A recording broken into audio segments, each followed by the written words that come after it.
السلام عليكم ورحمة الله وبركاته. أهلا بيكم في يوم جديد من أيام طباخة مصرية. النهاردة إن شاء الله هنتعرف مع بعض على مشترياتنا النهاردة بالأسعار، وكمان معانا شوية أفكار حلوة جدا هتوفر معانا بإذن الله في الميزانية. تابعوا معايا الفيديو وإن شاء الله تستفادوا من أفكارنا ووصفاتنا النهاردة. يلا بينا نسمي الله ونصلي على الرسول ونشوف يومنا النهاردة مش ازاي. اللهم إني أبرأ من حولي وقوتي وألجأ إلى حولك وقوتك يا ذا القوة المتين. وبعد اختفاء الفلفل الأحمر الرومي رجع لنا تاني، ولما لقيته موجود في السوق جبت منه 2 كيلو. الكيلو ب15 جنيه، يعني أنا كنت عاملة منه برطمانات صلصة، وكان يعني بقاله سوقين كده مش موجود، بس لما لقيته جبته على طول. جبت 2 كيلو ب30 جنيه، وال30 جنيه دول هيبقوا من ظرف اللي احنا راكنينه كده للطوارئ، لان ده حاجة للطوارئ هتنفع معانا جدا بديلة للصلصة خطيرة. اللي ما جربهاش فايته كتير. لقيت كمان الفلفل الالوان الكيلو منه ب35، جبت بال20 جنيه. ولقيت الفلفل الاخضر على شطة، ده فلفل فلاحي، لقيته كانت بتقول الكيلو ب10، قلت لها الكيلو وربع، قالت لي ماشي، خدت منها الكيلو وربع ب10. يبقى احنا كده جبنا ب60 جنيه فلفل، في 30 جنيه رايحين يقضونا السنة كلها، و30 جنيه يعني ما شاء الله كمية حلوة تقعد معانا كمان اسبوعين مش اسبوع واحد. فان شاء الله الاسبوع اللي جاي مش هجيب فلفل. لقيت الكوسة ب15 جنيه، جبت كيلو من الكوسة. الكوسة دي كوسة كبيرة بستخدمها بقى، ببشرها وادخلها في العصاج، بعمل بيها وصفات كتير جدا. لقيت كمان البلح الاصفر، قالت لي الكيلو منه ب15 جنيه، هو صغير شوية عن البلح الكبير، يعني البلح الكبير ب20 وب25، ده صغير شوية، قالت لي ب15. جبت منها كيلو ونص ب22 ونص. جبت كمان الجوافة الكيلو منها ب20 جنيه، جبت كيلو لوحده ب20، وجبت شوية كده نقيتهم ب35. اللي ب35 دول هيبقوا برضو من بند الطوارئ، ودول هيتفرزوا ان شاء الله عشان رمضان. الكيلو اللي احنا جايبينه هيبقى للولاد خلال الاسبوع فاكهة، لكن اللي هم يعني نقول كيلو وشوية، مش عارفة كيلو ونص او 2 كيلو اللي حاجة بسيطة، دول هفرزهم ان شاء الله. وفرزنا برضو قبل كده مع بعض اللي هي الجوافة بالرمان. المرة دي ان شاء الله هنفرز جوافة بس من غير رمان. جبت كمان التفاح، لقيت الكيلو ب60 جنيه، جبت كيلو من التفاح. البرتقان ده قالت لي الكيلو ب10، قلت لها اخد الكيلو وربع ب10، قالت لي مفيش مشكلة. خدت ال2 كيلو ونص بال20 من البرتقان ده. يبقى انا كده عندي كيلو جوافة ب20، وعندي كمان برتقان 2 كيلو ونص بال20 مع التفاح. التفاح ده اختياري، ممكن ما تدخلوهوش في الميزانية عندك، بس انا عشان بنتي ما بتاكلش كل الفواكه دي، ما بتاكلش غير التفاح بس، فجبت لها كيلو من التفاح. الليمون كمان النص ب10، الكيلو ب20 جنيه، جبت نص بال10. والطماطم الكيلو ب15، جبت 2 كيلو ب30. الطماطم دي برضو يعني للسلطة للاستخدام اليومي، لكن التفريزات بتاعتنا والصلصة اللي احنا عاملينها هي اللي هنستخدمها. جبت كمان لوبيا، اللوبيا دي ام عين حمراء، برضو دي اختياري، كان نفسي فيها بصراحة. الكيلو منها ب25 جنيه، هي اغلى من اللي هي ام عين سودا دي. جبت كمان عدس اصفر وعدس بجبة ب30 جنيه الاتنين، يعني ما شاء الله تعملي بقى وجبات كتير جدا الاسبوع ده من الخضار وكمان من البقوليات. جبت كمان الخيار، الكيلو ب15 جنيه، ده 2 كيلو، بس ده كان بتاع اختي بصراحة، اتلخبطت الاكياس كنت بسوق لها الاسبوع ده، فانا جبت كيلو ب15 جنيه. جبت كمان البصل، البصل ده مش حلو قوي بس لازم يستخدم على طول، فانا هاخده كده وافرزه، لقيته الكيلو وربع ب10، فجبت 2 كيلو ونص بال20. قلت ان شاء الله استخدمهم خلال الاسبوع، والباقي افرزه، بينفع برضو معانا وبيوفر كتير في الميزانية. لقيت البطاطس الكيلو ونص ب10، جبت 3 كيلو بال20. دي يا بنات بطاطس الكيلو ونص ب10، مش كبيرة قوي، الكبيرة شوية الكيلو وربع ب10 وب10. دي كانت مشترياتنا النهاردة بالأسعار من الخضار والفاكهة، إجمالي سعرهم 380 جنيه. هنشيل منهم 30 جنيه وكمان 35، يعني 65 جنيه، يعني ممكن نقول 320 330 خضار يكفيني طول الأسبوع، ويمكن كمان يفيض منه للأسبوع اللي بعده. وكمان في تفريزات دي هنشيلها على جنب. لو وصلتوا معايا لحد هنا يلا بينا ندعي لاخواتنا في فلسطين. اللهم انصر اخواننا في فلسطين وفي اهل غزة خاصة. اللهم ارفع عنهم الظلم والاضطهاد، وان تعيد لهم الارض المقدسة، وان تجعل المسجد الاقصى حرا شريفا امنا. اللهم امين يا رب العالمين. اللهم انصر اخواننا المستضعفين في كل مكان. لسه بقى هنتكلم ان شاء الله على بند اللحوم والاسماك، وهنشوف كده برضو الحاجات اللي احنا هنجيبها خلال الاسبوع، وكمان ممكن كمان الحاجات اللي احنا جايبينها دي ان شاء الله من اللحوم برضو والاسماك هتكلم معاكم بالتفصيل فيها ان شاء الله. ممكن كمان تقضينا اسبوعين باذن الله. فاحنا دلوقتي كده جبنا ما شاء الله، جبنا كمية خضار حلوة. حبينا بقى نعمل كشري اسكندراني، حبينا نعمل شوربة عدس، حبينا نعمل كشري اللي هو العادي، حبينا نعمل كوسة مطبوخة. يعني حبينا نعمل وصفات كتير جدا جبناها خلال الاسبوع.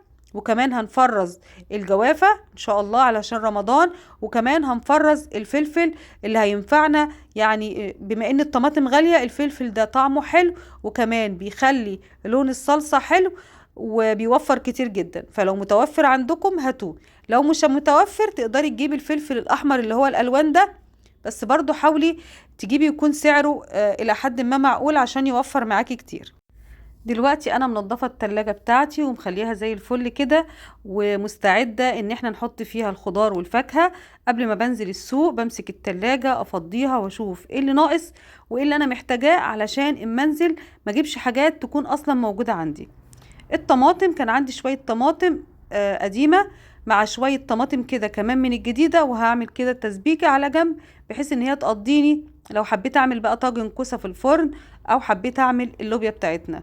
التجهيزات دي سواء انت مرأة عاملة او ربة منزل، التجهيزات دي مهمة جدا في حياتنا. يعني لازم كده ترتبي اولوياتك. شايفين يا بنات، دي صلصة الفلفل الاحمر الحلو، احنا حاطينها في باب التلاجة، جميلة قوي وبتوفر معانا كتير جدا. معلقة واحدة منها بتخلي الاكل بتاعك احمر وجميل وكمان طعمه حلو. والتلاجة بتاعتنا مرتبينها ومنظمينها وحاطين فيها الحاجة بتاعتنا بأريحية خالص. تعالوا بقى نشوف احنا جبنا ايه من الفراخ.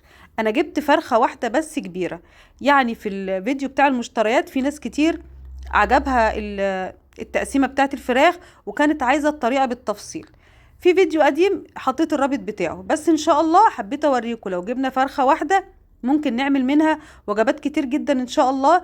يعني هتوفر معانا باذن الله. الفرخة دي عملت معايا 200 جنيه. هي حوالي 2 كيلو ونص او 2 كيلو و300، مش فاكرة، بس هي فرخة كبيرة. انا بحب اجيب الفراخ الكبيرة علشان تقسيمتها بتبقى كويسة، بقدر اقسمها واطلع منها بانيه واطلع منها افكار كتير جدا. تابع الفيديوهات اللي جاية، فيديوهات قوية وهتعجبكم جدا باذن الله. متحمسة جدا ومتشكرة جدا على تعليقاتكم، وان شاء الله اقدم لكم كل ما هو جديد ومفيد باذن الله. السمك ده لقيته الكيلو ب120 جنيه، ده بديل الماكريل، مش ماكريل اصلي، بس بصراحة جبته يعني شكله حلو قوي وسعره حلو. قلت اجيبه واجربه وفعلا كان خطير جدا. عملته بطريقة حلوة قوي. انا جبت كيلو ونص وهو ما شاء الله يعني كفاني يومين. الكيلو ب120، جبت الكيلو ونص ب180 جنيه. عملوا معايا وجبتين يقضوني يومين. شوفي انت بقى لو حبيتي تعملي وصفة زي دي، يعني الماكريل الأصلي كنت بجيبه الكيلو ب180 ب185 الكيلو، بس المرة دي جبته ب180 كيلو ونص وقضاني يومين. فأنا هعمله بطريقة حلوة كده وهظبطه كده وهتبله. غسلته ونضفته وتبلته بالتتبيلة بتاعتنا اللي احنا عارفينها وبنعملها مع بعض. وجبت شوية بصل كده محترمين وشوية فلفل ألوان. بقى أنا جايبة فلفل ألوان، قلت أدلع السمك بتاعنا وأحط له فلفل ألوان. سبت السمك بتاعنا يشرب من التتبيلة، وقطعت شوية بصل كده وحطيتهم على النار علشان اعمل الرز بتاع السمك. وجبت شوية فلفل كده محترمين وابتديت برضو اقطعهم، فلفل اخضر على احمر على اصفر. وكمان قطعت بصل شرايح وطماطم شرايح. انا عايزة كمية خضار حلوة علشان مش هعمل سلطة، عايزة الخضار بتاعنا ده ناكله جنب الاكل كده ويدي تطعيمة حلوة للسمك، وفي نفس الوقت يشرب من السمك ويديني طعم خطير. نزلت بشوية زيت وبعد كده نزلت بالبصل، شوحت البصل. حاولت بقدر الامكان اني اوفر وقت ومجهود، واشتغلت في وقت واحد في الرز وكمان السمك بتاعنا. حطيت شوية ملح على البصل علشان يدبل معايا بسرعة، وابتديت اقلب فيه وفي نفس الوقت برضو بقلب البصلة بتاعت الرز بتاع السمك. بعد كده هنزل بالفلفل بتاعنا الالوان وبرضو اشوح كده البصل بتاعنا. التشويحة دي بتفرق جدا في الطعم، وبتخلي الخضار بتاعك يدبل، بس في نفس الوقت ما يفقدش القيمة الغذائية اللي فيه. انا مش هخليه يدبل قوي، لا، تشويحة سريعة كده. ونزلت كمان بالطماطم بتاعتنا، وبرضو بقلب البصلة بتاعت الرز، عايزاها تاخد لون ذهبي كده جميل. خلاص هي خدت اللون، نزلت بالمية بتاعتنا، وهحط كمان شوية من بهارات الإنقاذ على الرز وكمان على الخلطة بتاعت السمك. وشمي الروايح بقى، وما تنسيش تدعيلي لو جربتي بهارات الإنقاذ وعجبتك وفرقت في أكلك. بالله عليكم ما تنسونيش دعوة حلوة من قلبكم. بعد كده نزلت بالسمك بتاعنا وغطيت عليه وسبته يستوي. بعد ما بيستوي خالص السمك بحطه تحت الشواية. انا دلوقتي مهدية النار خالص على السمك علشان يستوي على نار هادية كده، ويتشرب من الخضار بتاعنا، وفي نفس الوقت ينزل العصارة بتاعته على الخضار وتديني طعم حلو. حطيت السمك تحت الشواية، خد لون، وكانت أكلة حلوة جدا. ده كان غدانا. اللهم اطعم كل جائع على وجه الأرض، اللهم أمين يا رب العالمين. أتمنى أن انتوا تجربوا وصفاتنا النهاردة، وأتمنى أن أفكارنا تفيدكم. وانتظروا الفيديو اللي جاي، هتلاقوا تقسيمة الفراخ هتعجبكم جدا بإذن الله. السمك ده هيقضينا يومين، وكمان الفراخ بتاعتنا هنعمل منها ما شاء الله كمية حلوة جدا من الوجبات، هتقضيكي وتكفي أسرتك. حتى لو انتي مش مقدرة تجيبي كمية بروتين كتير، تقدري تعملي وصفات كلها بروتين بس بكمية قليلة. شعارنا هنا ان احنا نعمل وصفات حلوة وجديدة ومختلفة، بس على قد الايد، حتى ولو بكمية بروتين قليلة. لو وصلتوا معايا لحد هنا ما تنسوش تدعمونا بلايك للفيديو، وتشتركوا في القناة وتفعلوا الجرس، وتكتبوا لنا تعليق حلو منكم علشان اتشجع واقدم لكم وصفات احسن واحسن باذن الله. وبكده يومنا النهارده يكون خلص. اتمنى ان افكارنا ووصفاتنا تكون عجبتكم، واشوفكم ان شاء الله في يوم جديد من ايام طباخة مصرية. واستودعكم الله الذي لا تضيع ودائعه، والسلام عليكم ورحمة الله وبركاته.